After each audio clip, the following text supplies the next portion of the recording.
All right, day 2 of 30 days of Python. I'm going to do a short one today. This one we're going to talk about is the decimal library. And to show an example of why this is needed is actually an interesting computer issue that has to do with using floating numbers or decimals. So you ever used Excel and you have a bunch of debits and credits and they sum to what looks like 0, but it still shows up as like a -0 or something weird like that, or a scientific notation. Well, what's happening underneath the hood is computers don't really like storing things in decimals. It actually uses binary, and what that means is it's storing these in just bits of zeros and ones. And because of that, you lose a little bit of the precision once you get down into the lower levels of these numbers. And so if you expand this out, you would see, let's see if I can do this. You'd see that deep inside this number is actually a very small amount, because these actually don't get representation at the level of just 2 decimals inside Excel. So a couple ways to fix this. One is using round. So round 2 decimals. And now, whoops, that didn't work. Round, hopefully if I spelled round correctly. Now it actually goes to a correct 0, which is represented by that dash.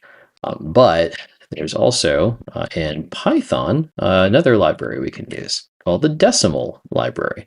And this is built into the Python standard library, but not a lot of people use it. So decimal is going to allow you to recalculate vendor payments or any other type of transaction to that 2 decimal precision more accurately. There is a trade-off, but it's at least important to know that it's available and that you can use it. So just to demonstrate, the same thing happens in Python when you calculate using straight up decimals. 0.1 plus 0.2, it doesn't equal 0.3. It equals 0.30004. And it's weird because you would think 0.1 plus 0.2 would equal 0.3, just like 1 plus 2 equals 3. That works, but 0.1 plus 0.2 does not equal 3 because of the way Python works. Now, this is important for accounting because if you want to reconcile, you run into an issue. So like if you're expecting this to be 0, be like that equals 0. Oops, again, typo. Then it's false. But again, if we rounded this, then it would say true. And anybody who's done accounting in Excel will know this is an issue that you have to just handle in Excel. But with Python, as I mentioned, you've got that decimal library we can use.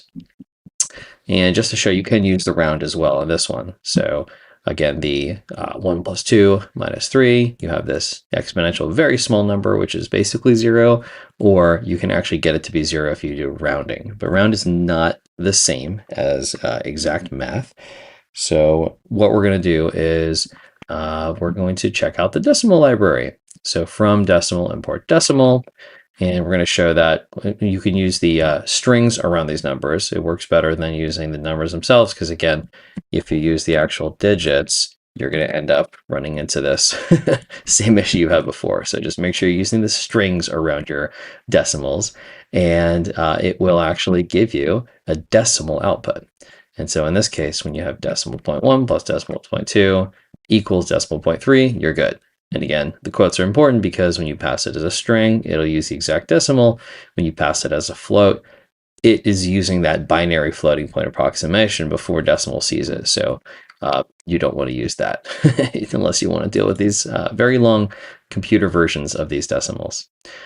There's another method you could use, which is the integer sense alternative. So if you multiply everything by 100, then you would store like $5.21 as 521. So a lot of databases for accounting do use that for the exact reason that you want to have more precise calculations. And this actually would go a lot faster if you're doing heavy calculations and doing quite a bit of math, because when you're using the decimal library, it has a much heavier overhead than if you're using the integer sense version. So just something to point out that you might have to deal with. So again, you have the same issue if you're using the decimal here, but if you use the integer sense approach, you're just using integers, which move a lot faster than using decimal library. It'll be about the same speed as using the floating point, but you don't lose any information. You don't have this weird, 0.62999, which is a representation of 0.63. And then with the decimal approach, you get the same answer. So really just to compare these approaches, you've got the float, that's the easiest, common, but it has these tiny precision differences. You have to deal with rounding to fix it. Integer cents, it's exact, it's very simple for cents. It's a little bit weird when you start working at percentages, allocations, and when you get into just calculations that do create any percentages. Decimal is really good. It's going to be more verbose. There's a lot more things you can do with it. But you have to be careful with your inputs being strings. And again, it doesn't mention it here, but the speed is important. So we're going to end there today. Keep this a short one, but check out the decimal library. Very cool. And we'll see you at the next one.